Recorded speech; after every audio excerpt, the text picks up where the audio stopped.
अगर मैं आपसे कहूं कि बीजेपी के जीतने से बंगाल में चाहे कुछ हो या ना, लेकिन बांग्लादेश के अंदर हड़कंप और भगदड़ जरूर मच चुकी है। कुछ लोग सोच रहे हैं कि बीजेपी के आने से अरे क्या ही बदलाव हो जाएगा। आज आपको पता चलेगा कि अगर ये काम ममता बनर्जी कर दी होती तो इनको हराने वाला इस भारत के अंदर नहीं, पूरी दुनिया में आपको कोई नहीं मिलता।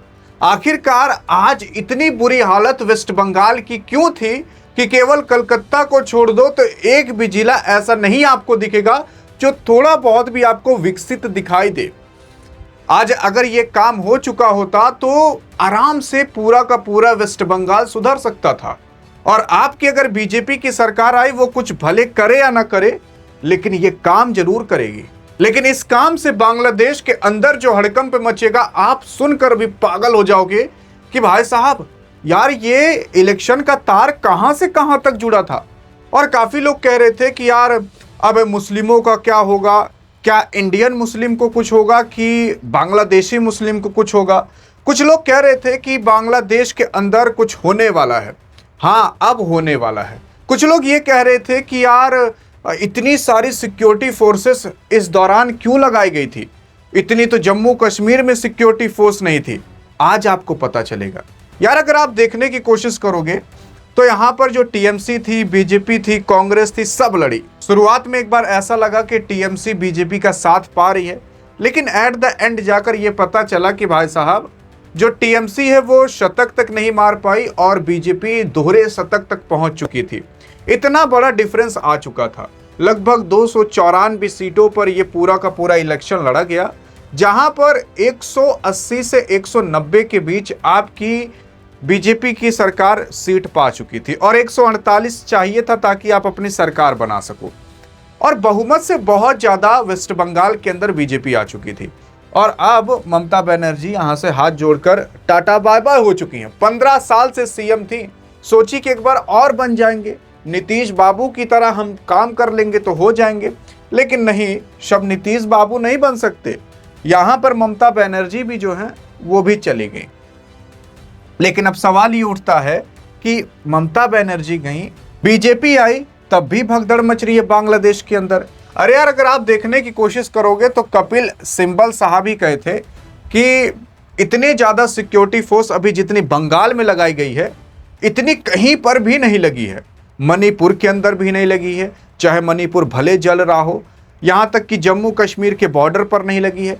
यार, अगर मेरा मानना यह है कि वेस्ट बंगाल के अंदर सिक्योरिटी इसलिए जरूरी थी क्योंकि बांग्लादेश के माध्यम से पाकिस्तान इसी इलेक्शन के टाइम पर कुछ ना कुछ करने की फिराक में था। और अगर यहां पर कुछ हो जाता तो बहुत बड़ा अफरा तफरी मच सकती थी। भारत बांग्लादेश में बहुत सदियों तक दुश्मनी रहती, इतनी अफरा तफरी मच सकती थी, कईयों लोगों की जान जा सकती थी, इलेक्शन कैंसिल हो सकता था, बहुत कुछ हो सकता था। इसी वजह से बिना कुछ सोचे समझे इतनी सिक्योरिटी फोर्सेस लगा दी गई ताकि कुछ हो ना। और भाई साहब, हर बार ऐसा होता था कि 10, 20, 30 लोगों की जान तो चली जाती थी। इस बार आपको सुनाई दिया? सुनाई ये भले दिया होगा कि अरे हाँ यहां पर मारपीट हो गई, कोई मरता हुआ सुनाई दिया? एक साथ आदमी मर गया था, बाकी और कोई नहीं मरा। नहीं तो पहले 10, 20, 30 लोग की तो जान जाना नॉर्मल थी, इस बार गई क्या? इसे कहते हैं डेमोक्रेसी। लेकिन अगर आप ये देखने की कोशिश करोगे तो अब अगर यही सेम चीज हुआ होता बीजेपी के साथ कि बीजेपी हार गई होती, तो लोग कहते कि देखो डेमोक्रेसी नहीं थी, या मारपीट हो जाती तो लोग कहते डेमोक्रेसी नहीं थी। अब वोट चोरी का, ईवीएम मशीन का, इन सब की चीजों को दिया जाएगा। बाकी जो कुछ हुआ हो सो हुआ हो, लेकिन अब जो हो गया वो हो गया भाई साहब। हाँ, मतलब ये होना भी जरूरी था क्योंकि जीवन का मतलब ही है परिवर्तन और इलेक्शन का भी मतलब है परिवर्तन।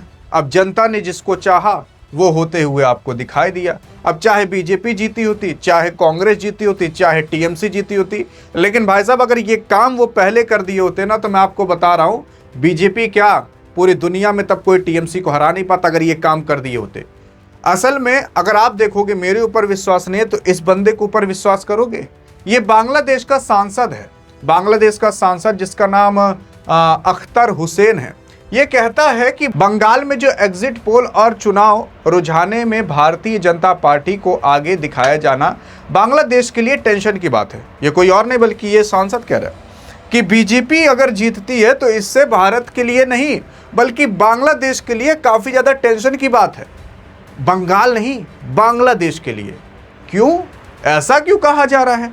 अरे ऐसा इसलिए कहा जा रहा है क्योंकि मोदी जी ने खुद खुलकर कह दिया था कि अगर हम जीते तो सबसे पहले जो अवैध तरीके से बांग्लादेशी आकर वेस्ट बंगाल के अंदर रह रहे हैं पहले उनको भगाया जाएगा। यार देखो, ये बांग्लादेश है, ठीक है, और ये बगल में वेस्ट बंगाल है। अब मुद्दा है क्या? मुद्दा ये है कि इस बांग्लादेश से वेस्ट बंगाल के अंदर काफ़ी लोग थे ऐसे जो आकर यहाँ पर रहते थे। कुछ ऐसे पाकिस्तानी के माध्यम से भेजे गए कुछ एजेंट थे जो यहाँ पर रहते थे, और भी काफ़ी अन्य तरीके के थे। अगर आप देखोगे ना तो जो अभी इलेक्शन के रिजल्ट आए हैं, इस एरिया के अंदर बीजेपी बहुत ज़्यादा जीती भी नहीं है, क्योंकि इस एरिया के अंदर ना थोड़े बांग्लादेशी रहते थे। इस एरिया के अंदर बीजेपी खूब जीती है, इस एरिया के अंदर बीजेपी खूब जीती है।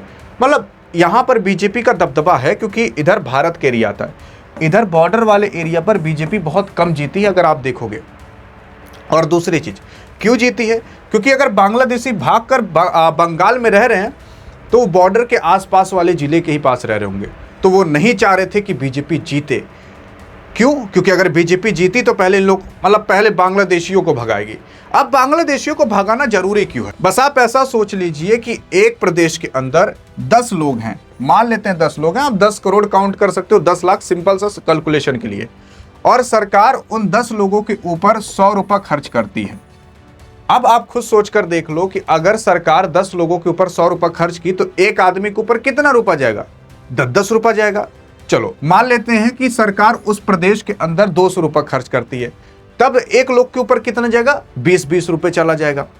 लेकिन अब सोच कर देख लीजिए, अगर इसी में से 4 लोग निकल गए बांग्लादेशी, अब आप खुद सोच कर देखिए कि 4 लोग अगर बांग्लादेशी निकले तो 80 रुपये भारतीय सरकार का बांग्लादेशियों पे खर्च हो रहा था। केवल 6 ही लोग भारतीय हैं, जनसंख्या देखने में ज्यादा लग रही थी। अब अगर इन्हें हम निकाल दें 4 लोगों को जो बांग्लादेशी हैं तो बचे कितने? 6 लोग। अब सरकार वही जो 200 रुपये खर्च करेगी वो केवल 6 लोगों पर करेगी। तो अब आप खुद कैलकुलेट करके बताइएगा, तब एक बंदे के ऊपर कितना रुपया खर्च होगा? तब एक बंदे के ऊपर जहां 20 रुपये खर्च हो रहा था 40 रुपये खर्च होगा। 40-35 रुपये कुछ इस समथिंग हिसाब से खर्च होगा। इसका मतलब क्या है? इसका मतलब यह है कि अब उसी जो प्रदेश के अंदर बजट होता था, वो जो पहले काफी लोगों में डिस्ट्रीब्यूट हो जाता था, अब वो थोड़े कम लोगों में डिस्ट्रीब्यूट होगा, तो सबको ज्यादा मिल पाएगा। और इसी वजह से अगर अवैध तरीके से घुसे जो बांग्लादेशी मुस्लिम है, अगर उनको निकाल दिया जाता है बांग्लादेश से, तो बांग्लादेश की थोड़ी जो बोझ है ना वो कम हो जाएगा। और अगर बोझ कम हो गया, जनसंख्या थोड़ी कम हो गई, तो सिंपल सी बात है, डेवलपमेंट अपने आप हो जाएगा। फिर उतने ही पैसे से आप अच्छी खासी डेवलपमेंट कर सकते हो, क्योंकि अगर एक ही रोड से 1000 लोग जा रहे हैं, उसमें से 200 बांग्लादेशी हैं, अगर उन 200 को निकाल दोगे तो वही रोड को खराब होने में 2 साल और लगेगा। वही रोड 2 साल और चल सकती है। तो डेवलपमेंट इस तरीके से होता है।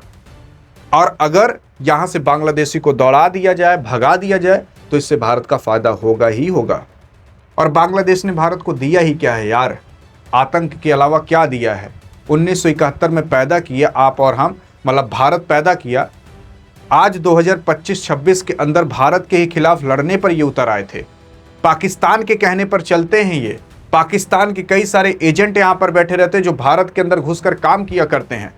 अब बीजेपी के आने से यही काम बांग्लादेश भारत के अंदर और पाकिस्तान बांग्लादेश के माध्यम से भारत के अंदर नहीं कर पाएगा। और यहाँ पर अमेरिका भी सोच रहे थे कि बीजेपी ना जीते, क्योंकि अमेरिका ने भी जब मोदी को मरवाने के लिए एक अमेरिकी एजेंट को भेजा था ना, तो बांग्लादेश के अंदर ही बैठा हुआ था।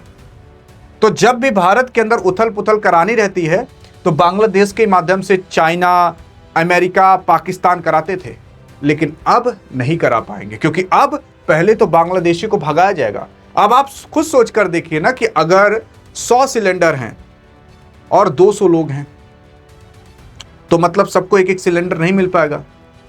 अगर उसी में से 100 लोगों को निकाल दिया जाए तो सबको एक एक सिलेंडर मिल जाएगा। 100 लोगों को निकालकर बांग्लादेश भेज दो, क्योंकि वो 100 लोग बांग्लादेशी हैं, इसी वजह से। अब आई थिंक आपको समझ में आ गया होगा कि बांग्लादेशी को निकालना वेस्ट बंगाल से कितना जरूरी था। और अगर ये काम आपकी टीएमसी कर ली होती तो टीएमसी को कोई हरा नहीं पाता। और ये काम टीएमसी इसलिए नहीं की क्योंकि टीएमसी के वोटर्स थे मुस्लिम।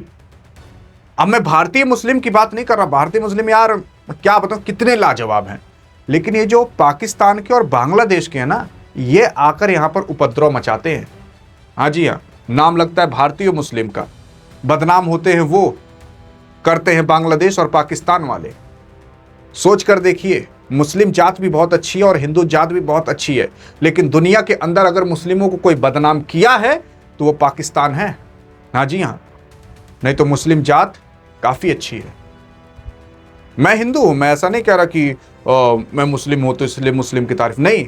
पाकिस्तान ने मुस्लिमों को बदनाम किया है और बांग्लादेश ने कर रहा है अब ये। बाकी आई थिंक आप समझ चुके होंगे कि बांग्लादेश के अंदर बीजेपी की सरकार बनना क्यों जरूरी थी। चलो बीजेपी की चाहे बनती है ना बनती, किसी की भी बन जाती, ये काम करना जरूरी था कि बांग्लादेशी को यहां से भगाओ, बांग्लादेश भेजो। तो बांग्लादेश के अंदर उथल पुथल मचेगी, भगदड़ मचेगी, कितने लोग कहां से आगे एक बैग, उनके लिए कहां से हम पैसा व्यवस्था करें, उनके खाने पीने का, गैस सिलेंडर का, रहने पीने का, यही सारी दिक्कतें थी। अब ये वेस्ट बंगाल से निकलेंगे, बांग्लादेश में जाएंगे। आई थिंक आप मुद्दा पूरा समझ चुके हो। अगर समझ चुके होगे तो बताइएगा जरूर, नहीं तो इस वीडियो में तो मिलेंगे। तब तक के लिए जय हिंद, जय भारत।